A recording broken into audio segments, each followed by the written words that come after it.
नालासोपारा पूर्वेकडील संकेश्वर नगर इथे रस्त्याला तळ्याचं स्वरूप प्राप्त झालेलं आहे आणि या ठिकाणी 5 शाळा असून विद्यार्थ्यांना आणि ज्येष्ठ नागरिकांना रस्त्यातून जाताना मोठी कसरत करावी लागते। अनेकदा वाहनांमध्ये पाणी जाऊन वाहनं बंद देखील पडतायत। चंद्रेश पूजा सोसायटीमध्ये पाणी शिरलेलं आहे, तसंच दुकानात पाणी शिरल्यानं दुकानदार पाणी काढण्यात व्यस्त आहेत। याचाच आढावा घेतलाय आमचे प्रतिनिधी विजय देसाई यांनी।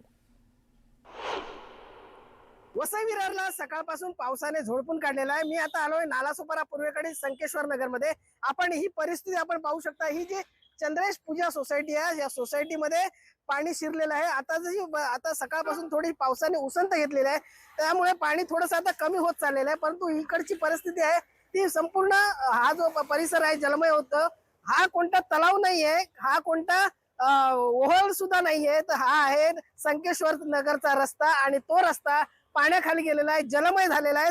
माझ्यासोबत या ठिकाणचे रहिवासी आहेत, दुकानदार आहेत, आपण त्यांच्याकडून जाणून घेऊया काय सांगाल, कशी परिस्थिती आहे? अतिशय दयनीय अवस्था आहे शंकेश्वर नगरची। गेल्या कित्येक वर्षापासून लोकांची मागणी आहे, पाऊस 10 मिनिटं पडलं तरी गटार पाणी घेत नाही। अतिशय हा शाळेचा परिसर आहे, जवळजवळ 5 शाळा इथे आजूबाजूला येतात, लोकांना येण्याचा जाण्याचा भरपूर त्रास आहे। अनेक वेगळ्या मागणी करून झाले, राजकारण्याकडे झाली, नगरसेवक झाले, सगळ्यांकडे मागणी झाली, ह्याच्यावर काही तोडगा काढत नाही। मतदान आलं की फक्त मतदान मागण्यासाठी प्रत्येकाच्या घरोघरी येतात, इतर काही ह्याच्यावर उपाय नाही। 10 मिनिटाचा पाऊस लागला तर शंकेश्वर नगर पूर्ण पाण्याने तैमय होते। लोकांना जाण्या येण्याचा त्रास आहे, महिला आहेत, किती लोक गटारं पण उघडी आहेत, गटारामध्ये पण पडतात लोक, पण कोणाला त्याचं काही लेणं देणं नाहीये। फक्त राजकारणी मस्तावलेले आहेत आणि काही उपयोग नाही त्याच्यामुळे। 10 मिनिटाच्या पावसाने ही परिस्थिती झाली आहे। मी आपल्याला दाखवतो या ठिकाणी हे जे दुकानदार आहेत, हे दुकानदार या ठिकाणी पाणी काढतायत। पाणी नेमकं काढायचं किती हा सुद्धा त्यांच्यासमोर प्रश्न येतो, कारण प्रत्येक वेळी हा 10 मिनिटाचा पाऊस झाला तर या ठिकाणी हा परिसर जलमय होतो। त्यामुळे या ठिकाणी महापालिका लक्ष देणार आहे का, की गेंड्याच्या कातडीप्रमाणे हे अधिकारी मस्तावलेले आहेत, असा आरोप येथील नागरिक करत आहेत। विजय देसाई, न्यूज 18 लोकमत, नालासोपारा। पुढची बातमी पाहूयात। बुलढाण्याच्या लोणार सरोवरापासून असलेला देऊळगाव कुंडपाळ हा जलसिंचन प्रकल्प 100% भरलेला आहे। सरोवराच्या भिंतीला मध्यभागी दगडाच्या पिचिंगवर एक मोठं भगदाड पडलेलं आहे। पावसामुळे हे भगदाड आणखी मोठं होण्याचा धोका आहे आणि त्यामुळे धरण फुटण्याचा धोका देखील वाढलेला आहे। तर धरण 100% भरल्याच्या पार्श्वभूमीवर लघु पाटबंधारे विभागामार्फत ग्रामस्थांना सतर्क राहण्याचा इशारा दिलेला आहे। मात्र धरण क्षेत्रात पाऊस सुरूच असल्यानं पाण्याचा विसर्ग कालव्यातून तर होतोच आहे, मात्र भगदाड पडलेल्या मोठ्या बिळातून देखील मोठ्या प्रमाणात पाण्याचा विसर्ग होतोय। यामुळे परिसरात भीतीचं वातावरण पसरलंय।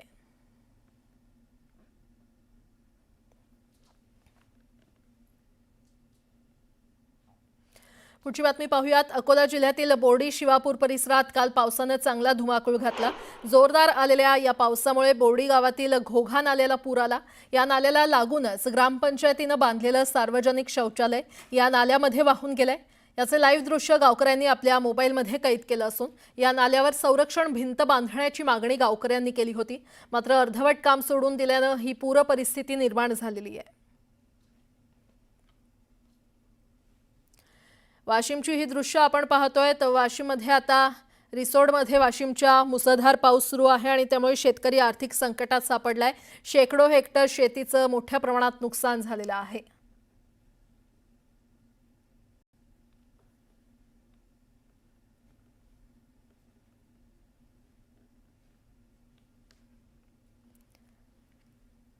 वाशिमच्या रिसोड तालुक्यात पिंपरी शहरात तसेच या परिसरामध्ये अतिमुसळधार पाऊस पडल्यामुळे या भागातील उतावळी आणि कास नदीला प्रचंड मोठा पूर आला होता आणि या पुरामुळे त्या नदीकाठची जे काही शेतजमीन आहे पूर्ण पिकांसह खरडून गेली आहे। महिनाभरातच या शेतकऱ्यांवर हे पुन्हा आसमानी संकट कोसळल्यामुळे हे शेतकरी मोठे हतबल झाले, कारण या भागातील शेतकऱ्यांना आता तिबार पेरणी करण्याची वेळ आली आहे। मात्र या शेतकऱ्यांमध्ये कुठलंही अवसान राहिलेलं नाही, कारण त्यांचं जे काही आर्थिक नुकसान झालं त्यामुळे ते यामधून उभारी घेऊ शकत नाही। माझ्या समेत नुकसान झालेले शेतकरी आहेत, आपण त्यांना विचारू। मला सांगा काका, पुन्हा एक संकट कोसळलं रात्री प्रचंड मोठा नाही, रात्री भयंकर संकट कोसळलं, म्हणजे भयंकर पाऊस आला। या पावसामुळं पहिली पेरणी गेली, दुसरीही गेली, शासनाची आतापर्यंत एक रुपया सुद्धा मिळाला नाही. आमची मानसिकता म्हणजे शिल्लक काहीच राहिली नाही. आमच्याकडे तर आता काहीच राहिलं नाही. आम्ही जे पहिले शेती दुरुस्त केली त्यात पैसा गेला, पुन्हा पैसा टाकला, ते मिळाला नाही. त्यामुळे शासनानं आम्हाला जास्तीत जास्त मदत देण्यात यावी अशी आम्ही कळकळून हात जोडून विनंती करतो. मला सांगा, तुमचं पुन्हा नुकसान झालं, आता शेतीत तुमच्या केवळ दगडच उरले. कालच्या आलेल्या महापुरामुळे पुन्हा माझ्या शेतीचं प्रचंड नुकसान झालेलं आहे.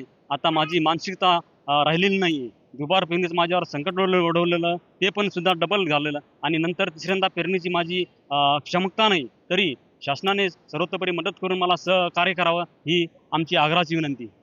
दादा मला सांगा, पुन्हा हे मोठं संकट आलं, पहिली मदत झाली का? कारण महिनाही उलटत नाही तोच हे पुन्हा या नदीचा प्रकोप झाल्याचं दिसतं. महिनाही या गोष्टीला उलटलेला नाही आहे आणि परत या पुरामुळे शेतकऱ्यांचं प्रचंड नुकसान झालं.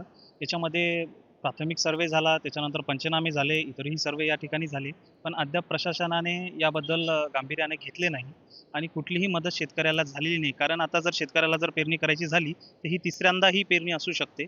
त्याच्यामुळे मी प्रशासनाला विनंती करेल की लवकरात लवकर शेतकऱ्याचा हवा तसा जो मोबदला आहे, ज्या सर्वेनुसार आपल्या प्रशासनाने महसूल विभागाने जो दिला आहे तो तातडीने देण्यात यावा.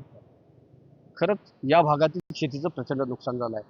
जो काही या उतावळी आणि कास नदीमुळे या परिसरातील शेतीचं नुकसान झालंय, त्या शेतीचे वास्तविक पंचनामे करून या शेतकऱ्यांना भरीव मदत देण्याची गरज आहे. किशोर लोकमत, न्यूज लोकमत, वाशिम.